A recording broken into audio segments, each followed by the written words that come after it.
తాకట్లో ఉన్న మీ బంగారాన్ని విడిపించి ఆ రోజు ఆన్లైన్ రేటుకి కొంటాం. Sharma gold company. నమస్కారం, సుమన్ టీవీకి స్వాగతం. ముందుగా సుమన్ టీవీ ప్రేక్షకులకు శ్రీ విశ్వావసునామ ఉగాది శుభాకాంక్షలు.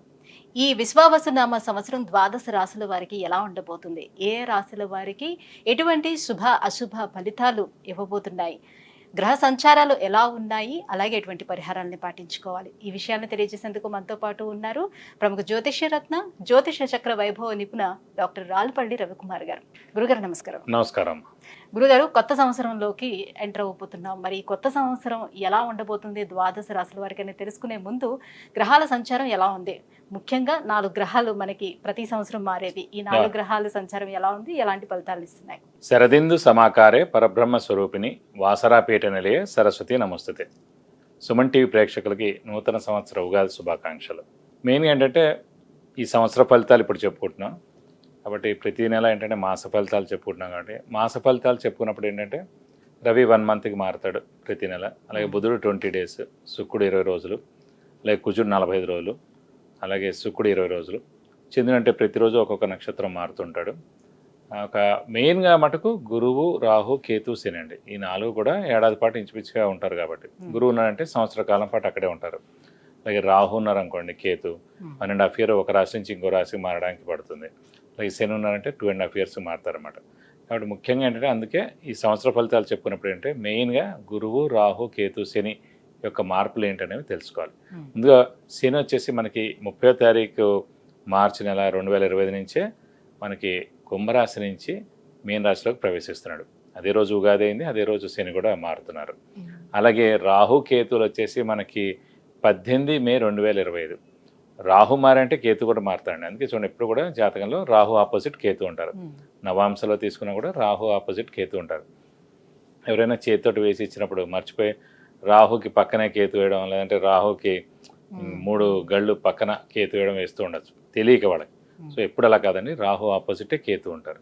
ఇంకోటి ప్రతి గ్రహం కూడా క్లాక్ వైజ్ తిరుగుతుంది, ఒక్క రాహుకేతువులు మటుకు యాంటీ క్లాక్ వైజ్ తిరుగుతుందన్నమాట. కాబట్టి రాహుకేతువులు మటుకు ఏనార్థం ఒక రాశి నుంచి ఇంకో రాశి మారుతారు. అతనేమో 18 మే 2025 నుంచి ముఖ్యంగా రాహు వచ్చేసి మనకి కుంభరాశిలోకి వస్తాడు, అలాగే కేతు వచ్చేసి మనకి సింహరాశిలోకి వస్తారు. వీళ్ళిద్దరు కూడా ఏనార్థం పీరియడ్ అక్కడి నుంచి ఉంటారు 18th మే నుంచి. నెక్స్ట్ వచ్చేసి మన గురువు, ముఖ్యంగా ఏంటంటే గురువే ఇంపార్టెంట్. అందరూ అనుకుంటారు గురువు మార్పు వల్ల ఏమొస్తుంది. గురువు ఏ రోజైతే మారుతాడో ఆ రోజే పుష్కరాలు స్టార్ట్ అవుతాయండి. ఇదే రూల్ అనమాట. సాధారణంగా గురువు ఏ రాశి నుంచి ఏ రాశి మారుతాడు మనం అనుకుంటుంటాం. మన జాతకం చెప్పినప్పుడు కూడా మన రాశి నుంచి 2వ స్థానంలో, 5వ స్థానంలో, 7వ స్థానంలో, 9వ స్థానంలో, లాభస్థానంలో గురువు ఉన్నప్పుడు మన శుభ ఫలితాలు చెప్తుంటాం కదా. సో అందరూ అనుకుంటుంటారు అబ్బాయి ఎప్పుడు మన రాశి నుంచి 2nd హౌస్ వస్తుంది, ఎప్పుడు మన రాశి నుంచి 5th, 7th, 9th, 11th వస్తాను. సో వాళ్ళకి ఒకటే నమ్మకం ఏంటంటే ఈ రోజైతే పుష్కరాలు స్టార్ట్ అవుతాయో ఆ రోజు గురువు ఒక రాశి నుంచి ఇంకో రాశిలోకి మారుతున్నట్టు మనం ఈజీగా గుర్తించవచ్చు.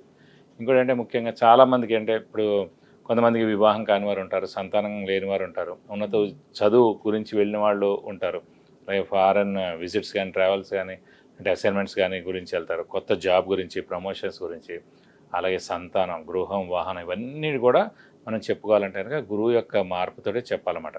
కొన్ని రాశుల వాళ్ళకి లాస్ట్ 2 ఏళ్ళు లేదనుకోండి, ఈ ఏడాది ఉంటుంది. అంటే ఆ ఏడాది వాళ్ళకి 2వ స్థానం కానీ, 5వ స్థానం కానీ, 7వ స్థానం కానీ, 9 కానీ, 11లోకి వచ్చినప్పుడు ఆ సంవత్సర కాలం పాటు. ఓవరాల్ గా అంటే ఈ 4 గ్రహాల మార్పుతోటి దేశవ్యాప్తంగా ఎటువంటి మార్పులు చోటు చేసుకునే అవకాశం ఉంటుంది, ఆర్థిక పరంగా కానివ్వండి? అంటే ఆర్థిక పరంగా ఇవన్నీ కూడా ఎక్సలెంట్గా ఉంటుంది. ఎందుకంటే బుధుడు మెయిన్ వ్యాపార కారకుడు ఎవరికైనా సరే. ఆర్థికానికేమో బుధుడు అవుతాడు, అలాగే గురువు కూడా అవుతాడు. గురువు వచ్చేసి మనకి సంచారం మిథున రాశిలోకి వస్తున్నాడు. మిథున రాశి అధిపతి బుధుడు అండి. సో ఎప్పుడైతే మిథున రాశి అధిపతి బుధుడిని ఈ గురువు కలుస్తాడో, అంటే ఆ మిథున రాశిలోకి వచ్చే సంవత్సర కాలం పాటు ఉంటాడు. సో వ్యాపార అభివృద్ధి ఉంటుంది, దేశాభివృద్ధి ఉంటుంది, అన్ని విధాలు కూడా చాలా బాగుంటుంది. ప్లస్ చాలామంది అంటే ఇంకా వ్యాపారం విపరీతంగా పెరుగుతుంది, ఎక్స్పోర్ట్ కానివ్వండి ఇవన్నీ కూడా విపరీతంగా పెరుగుతాయి అన్నమాట. వాతావరణ పరిస్థితుల్లో ఎటువంటి మార్పులు? వాతావరణం కూడా చాలా బాగుంటుందండి. ఎందుకంటే శని కూడా మనకి గురువు స్థానం అయిన మీన రాశిలోకి వస్తున్నాడు. ఇంకోటి ఏంటంటే ఆధ్యాత్మిక కారకుడు శని, గురువు, కేతు కూడా అండి. అలాంటి ఆధ్యాత్మిక కారకుడైన శని వచ్చేసి మనకి గురువు రాశి అయిన మీన రాశిలోకి ఉంటాడు కాబట్టి సో ఆధ్యాత్మిక వాతావరణం 2.5 years పరిపూర్ణంగా ఉంటుందని చెప్పుకోవచ్చు. శత్రు దేశాల నుంచి వివాదాలు కానీ అలాంటి చోటు చేసుకుని అలాంటివి ఉండవు. అలాంటివి అయితే ఏ ఇబ్బంది ఉండదు, ఖచ్చితంగా ఉండదు. జూన్ తర్వాత నుంచి ఇలాంటి ప్రాబ్లమ్స్ అన్ని కూడా తీరిపోతాయి. కొన్ని రోజులు ఏంటంటే కుజుడు కూడా నీచ స్థానంలో ఉంటాడనమాట కర్కాటక రాశిలో ఈ మే, జూన్ ఆ సమయాల్లో. ఒకసారి జూన్ వెళ్ళిపోయిన తర్వాత నుంచి మటుకు ఎలాంటి ప్రాబ్లమ్స్ ఉండవు దేశానికి మటుకు. గురువుగారు, శ్రీ విశ్వావసునామ సంవత్సరం మరి ధనుసు రాశి వారికి ఎలా ఉండబోతుంది? సో ఏవైతే మెయిన్ ప్లానెట్స్ అనుకుంటున్నామో గురువు, శని, రాహు, కేతువులు, వీళ్ళ సంచారం వీళ్ళకి ఎలా ఉంది? ఎటువంటి లాభాలను ఇస్తున్నాయి? తప్పకుండా అమ్మా. ధనుసు రాశి అనగానే మనకి మూల 1, 2, 3, 4 పాదాలు, పూర్వాషాఢ 1, 2, 3, 4 పాదాలు, ఉత్తరాషాఢ 1వ పాదం. ఈ నక్షత్రాల సమూహం అంతా మనకి ధనుసు రాశిలోకి వస్తుంది. వీరు మామూలుగా చాలా ముక్కుసూటి మనుషులు. ధనుసు అంటే విల్లు ఎక్కుపెట్టినట్టుగా ఉంటుంది కదా మీకు. సో చాలా స్ట్రైట్ ఫార్వర్డ్గా ఉంటారు, నీతి నిజాయితీగా ఉంటారు, కరెక్ట్గా ఉంటారు. సో వీరికి అందుకే శత్రువులు ఎక్కువగా ఉంటారు, మిత్రులు కూడా తక్కువగా ఉంటూ ఉంటారు. సో ప్రస్తుతం వీరి ముఖ్యంగా ఏంటంటే రాశ్యాధిపతి అయిన గురు సప్తమ స్థానంలో చాలా బాగుంటాడు. సప్తమ స్థానంలోకి వస్తున్నాడు, సంవత్సర కాలం పాటు ఉంటాడు. సో దైవబలం, దైవానుగ్రహం పరిపూర్ణంగా ఉంటుంది. అలాగే జాతకరీత్యా మనకి లగ్నం నుంచి 7th హౌస్లో గురువు ఉంటే కనుక గుడి కట్టించడం కానీ, ఓల్డ్ ఏజ్ హోమ్ కట్టించడం కానీ, లేదంటే ఎన్జిఓ ఆర్గనైజేషన్ స్టార్ట్ చేయడం కానీ ఉంటుందండి. ప్రస్తుతం గోచారీత్యా సప్తమంలో గురువు ఉన్నాడు కాబట్టి వీళ్ళు ఇప్పుడు కట్టించడం కానీ, లేదంటే దానికి సహాయ సహకారాలు చేయడం కానీ ఖచ్చితంగా ఈ సంవత్సరం చేస్తారు. అలాగే తృతీయ స్థానంలో రాహు చాలా మంచిది, పరాక్రమం ప్లస్ జనాల సహాయ సహకారాలు పొందుతారు. భాగ్యస్థానంలో కేతు ఉన్నాడు. ఇప్పుడు కూడా 9th హౌస్ రిలీజియస్ ఇదండి, మొత్తం రిలీజియస్ యాక్టివిటీస్ కానీ రిలీజియస్ గురించి ఏమైనా తెలుసుకోవాలంటే భాగ్యస్థానం చూడాలి. అంటే భాగ్యస్థానం కనుక ముఖ్యంగా కేతు అనే గ్రహాన్ని మటు ఖచ్చితంగా ఈ ఆధ్యాత్మిక చింతన కోసం చూడాలి. మోక్షం ఇవన్నిటి కూడా కారకుడు కేతు అండి. సో భాగ్యస్థానంలో కేతు ఉన్నాడు కాబట్టి విపరీతమైన ఆధ్యాత్మిక చింతన పెరుగుతుంది. దైవబలం, దైవానుగ్రహం ఖచ్చితంగా ఉంటుంది. అలాగే దైవ రిలేటెడ్ ఏమైనా సరే పూజలు కానీ, పురస్కారాలు కానీ, సంఘంలో జరిగే కార్యక్రమాలన్నింటిలో కూడా ఖచ్చితంగా వీరు పాల్గొంటూ ఉంటారు. ఆ యొక్క బ్లెస్సింగ్స్ కూడా ఖచ్చితంగా పొందుతారు. ఇది కాకుండా ఇవన్నీ కాకుండా కొంచెం అర్ధాష్టమ శని ఒకటి స్టార్ట్ అవుతుంది. అర్ధాష్టమ శని ఎఫెక్ట్ అంత ఉండదండి, మిశ్రమంగానే ఉంటుంది ఈ రాశి మీద. ప్రస్తుతం గురుబలం, రాహుబలం, కేతుబలం ఉంది కాబట్టి అర్ధాష్టమ శని అంత ఎఫెక్ట్ ఉండదు. అయినా మీనరాశిలోకి శని ప్రవేశిస్తున్నాడు కాబట్టి, మీనరాశి అధిపతి గురువే కాబట్టి సో అంత నష్టం ఏం చేకూర్చడని చెప్పుకోవాలి. స్థానచలనం ఉంటుంది ఈ సమయంలో. ఇల్లు మార్పు కానీ, ఉద్యోగ మార్పు కానీ, లేదంటే ట్రాన్స్ఫర్ అవడం కానీ, లేకపోతే వేరే ఊళ్ళో జాబ్ రావడం కానీ, మొత్తానికి ఫారెన్ వెళ్ళడం కానీ, ఉద్యోగరీత్యా ఇవన్నీ జరిగేందుకు అవకాశాలు ఎక్కువగా ఉన్నాయి. గురుగారు, మరి సప్తమ స్థానంలో గురువు ఉన్నాడు కాబట్టి భాగస్వామి వ్యాపారాలు చేసేవాళ్ళు కానీ, మామూలుగా కొత్త వ్యాపారాలు ప్రారంభించాలనుకునే వాళ్ళకి ఎలా ఉంటుంది? తప్పకుండా. ముఖ్యంగా అంటే సప్తమ స్థానంలో గురువు ఉన్నందుకు వ్యాపారం చాలా బాగుంటుంది. ఎందుకంటే గురువు ధనకారకుడు కూడా అయ్యాడు కాబట్టి. అలాగే సప్తమం పార్ట్నర్షిప్ కూడా అన్నమాట. సో పార్ట్నర్షిప్ చేసేవాళ్ళు కూడా చాలా బాగుంటుంది, ఇండివిజువల్ చేసేవాళ్ళు కూడా బాగుంటుంది.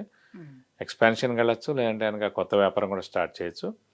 ధనకారకుడైన గురువు సప్తమంలో చాలా బాగున్నాడు కాబట్టి విపరీతమైన ధనయోగం కూడా ఉంది కాబట్టి వ్యాపారస్తుల మటుకు పట్టింది అలా బంగారం అని చెప్పుకోవచ్చు. ఇక సంతాన ప్రయత్నాలు, అలాగే వివాహ ప్రయత్నాలు ఫలిస్తాయా? వివాహ విషయంలో చూసినా కూడా సప్తమ స్థానాన్ని చూస్తాం మనం. అంటే సప్తమం అంటే భర్త లేదా భార్య జాతకరీత్యా. కాబట్టి అదే సప్తమ స్థానంలో గురువు ఉన్నాడు కాబట్టి ఖచ్చితంగా అవివాహితులకి వివాహం ఎందుకు అవకాశాలు ఎక్కువగా ఉన్నాయి. అలాగే సంతాన కారకుడు కూడా గురువు అండి ఎవరికైనా సరే. అలాంటి కారకత్వమైన గురువే సప్తమ స్థానంలో చాలా బాగున్నాడు కాబట్టి సంతానం లేని వారు ఖచ్చితంగా సంతానం కలిగేందుకు అవకాశాలు 100% ఉన్నాయి. సప్తమ స్థానంలో గురువు ఉన్నాడు కాబట్టి వ్యాపారస్తులకి బాగుంటుందని అన్నారు. మరి ఉద్యోగస్తుల పరిస్థితి ఏంటి? వాళ్ళకి ఎలా ఉంటుంది? ఉద్యోగస్తులు కూడా పర్లేదండి. ఎందుకంటే ఉద్యోగస్తులకైనా గురుబలం ఇంపార్టెంట్ అన్నమాట. శని బలం అంత ఉన్నా లేకపోయినా గురుబలం చాలా ఇంపార్టెంట్. సో గురుబలం అనేది ఖచ్చితంగా ఉంది కాబట్టి నిరుద్యోగులకు ఉద్యోగం రావడం, ఉద్యోగస్తులకి ప్రమోషన్స్, నేమెంట్ ఫేవర్ రావడం ఇవన్నీ కూడా ఉన్నాయి కాబట్టి ఖచ్చితంగా ఉద్యోగస్తులు బాగుంటుంది. కానీ అర్ధాష్టమ శని నడుస్తున్నందుకు స్థానచలనం మటుకు తప్పదు. ఇల్లు మార్పు కానీ, ఉద్యోగ మార్పు కానీ ఖచ్చితంగా ఉండేందుకు అవకాశం ఉంది. అంటే గృహయోగం కూడా ఉంటుందంటారా? స్థానచలనం ఉంటుందంటే? అంటే స్థానచలనం అంటే గృహయోగం కాదండి, ఇల్లు మార్పే ఉంటుంది అంతే. అంటే వేరే ఊరు ట్రాన్స్ఫర్ అవడం కానీ, లేదంటే సెక్షన్ మారడం కానీ, లేకపోతే ఇక్కడ నుంచి వేరే డిపార్ట్మెంట్ మారడం కానీ కొనుక్కోవడం లాంటిదే జరగదు, మారదు. అందుకే ఇల్లు మార్పు కానీ, ఉద్యోగ మార్పు కానీ, ఉద్యోగంలో డిపార్ట్మెంట్ మార్పు కానీ ఉండేందుకు అవకాశం ఉంది. మరి ఇంకా ఎటువంటి పరిహారాలను పాటించుకోవాలి? ఎందుకంటే గురువు అనుకూలంగా ఉన్నాడు, రాహుకేతువులు అనుకూలంగా ఉన్నారు. ఎటొచ్చి మనం చూసుకుంటే అర్ధాష్టమ శని ఒకటే ఉంది. మరి శని అనుగ్రహానికి ఎటువంటి పూజలు చేసుకోవాలి? సో శని అనుగ్రహం కోసం ఖచ్చితంగా ప్రతి శనివారం ఉపవాసం ఉండడం, అలాగే ఆంజనేయ స్వామి, వెంకటేశ్వర స్వామిని ఎక్కువగా ఆరాధిస్తే సరిపోతుందండి. ఇంకొకటి వీలైతే ఒక శనివారం రోజున రక్తదానం చేస్తే కూడా చాలా మంచిది. ఎందుకంటే అర్ధాష్టమ శని నడుస్తుంది కాబట్టి రక్తదానం చేస్తే కనుక దోషం అలాంటిది ఉన్నా కూడా అంత కూడా తొలగిపోతుంది. సో అప్పుడు మీకు అన్ని విధాలా మంచి చేకూరుతుంది. విద్య, ఉద్యోగం, వివాహం, విదేశీయానం, ఆరోగ్యం, అలాగే ఐశ్వర్యం, వీటన్నిటి గురించి తెలుసుకోవాలంటే కింద స్క్రోల్ అవుతున్నటువంటి నెంబర్లకి కాల్ చేసి గురువుగారు అపాయింట్మెంట్ పొందవచ్చు. గురుగారు, ధనుసు రాశి వారికి ఈ సంవత్సరం ఎలా ఉండబోతుంది? ఎటువంటి పరిహారాన్ని పాటించుకుంటే ఇంకా బాగుంటుంది? ఈ విషయాన్ని తెలియజేసినందుకు ధన్యవాదాలు. నమస్కారం.